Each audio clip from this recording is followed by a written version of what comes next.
So this is the Appalachian Trail. Right now I am heading south. So the northbound hikers will be coming from this direction. The Blue Ridge Parkway. And this is my camp spot for the night. I have some coolers here. Doing some trail magic of just drinks today. Well, tonight it's already like 5 o'clock. Bad storm had come through, and I've only seen about 4 or 5 hikers today. And then the trail runs right through there.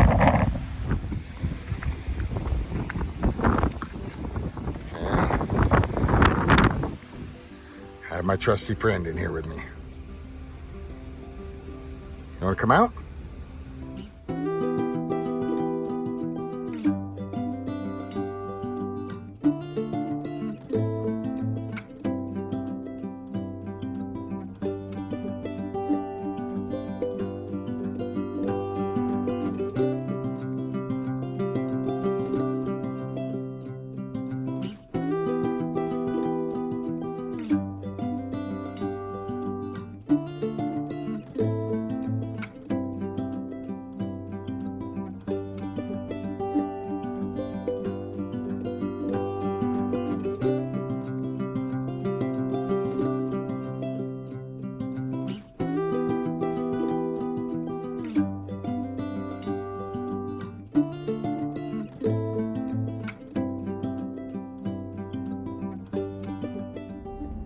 So are we really free, man?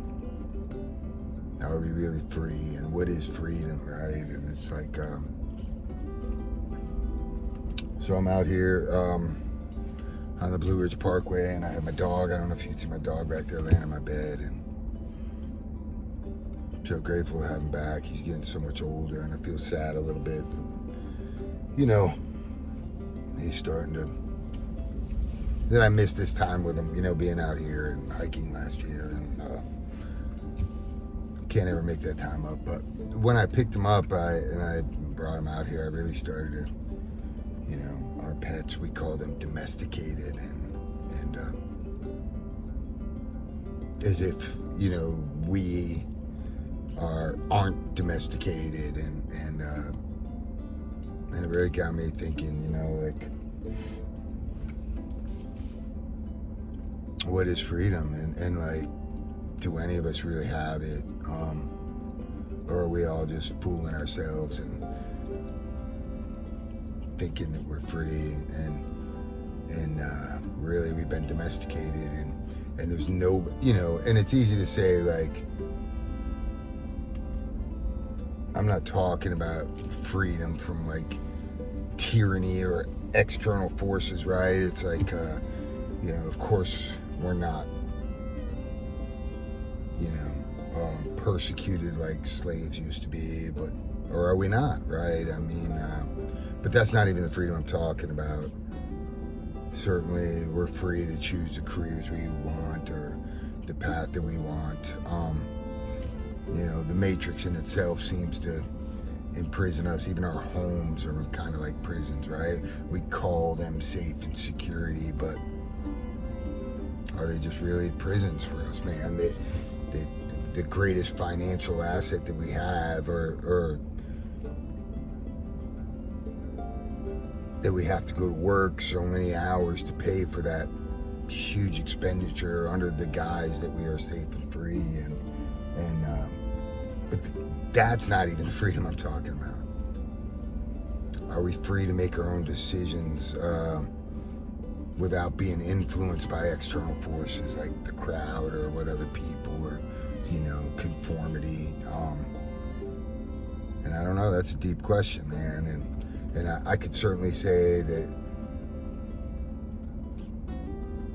I'm freer today than I've ever been. And,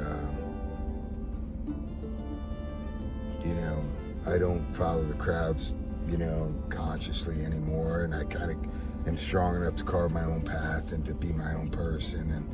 And it's no judgment towards anybody else, because I'm not saying I'm free and nobody else is. There's still, you know, little subtleties in my life that you know, I hope to bring to light and then let go of them. And really that's what, you know, my journey's all about, is freeing myself from guess who's holds those keys is me, right? And you know, whether it's a journey of self-awareness and self-discovery or a spiritual journey, like, I don't even know what even spiritual journey is anymore, right? It's like, you know, are they free, or are we engrossed in some discipline, right? Something somebody told us, discipline in order to achieve something, and that's not my journey at all. And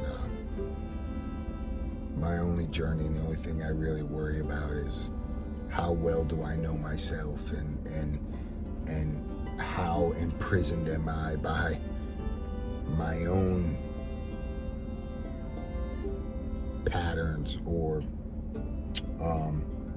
beliefs or ideology, or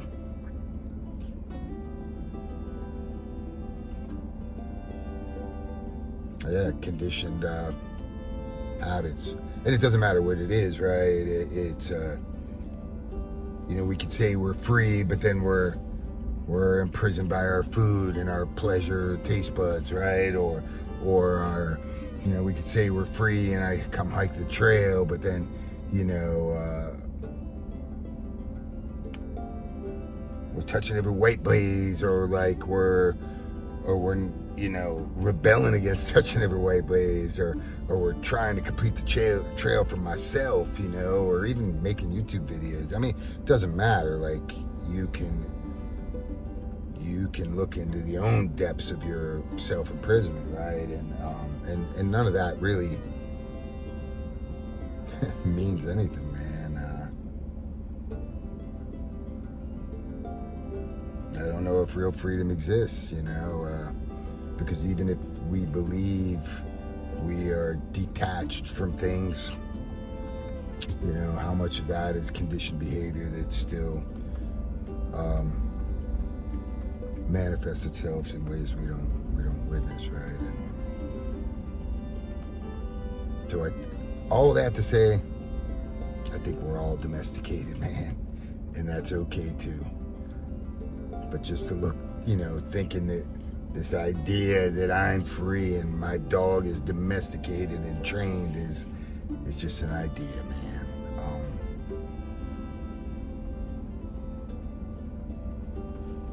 I can cut the leash on my dog right now and let him run, but he doesn't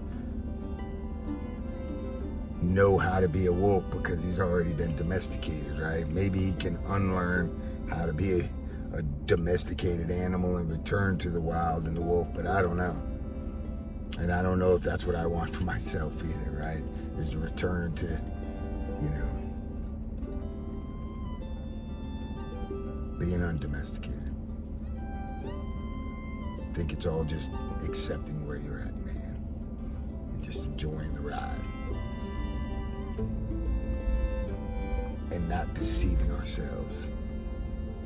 For me, it's not deceiving myself to say I'm free, or I'm freer than you are. What is freer than somebody else?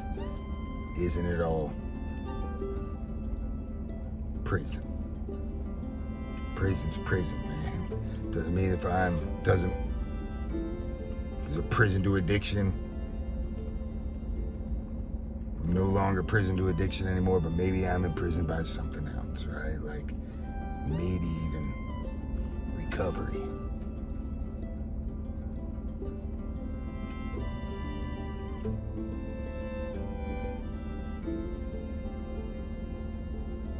How free are you?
you.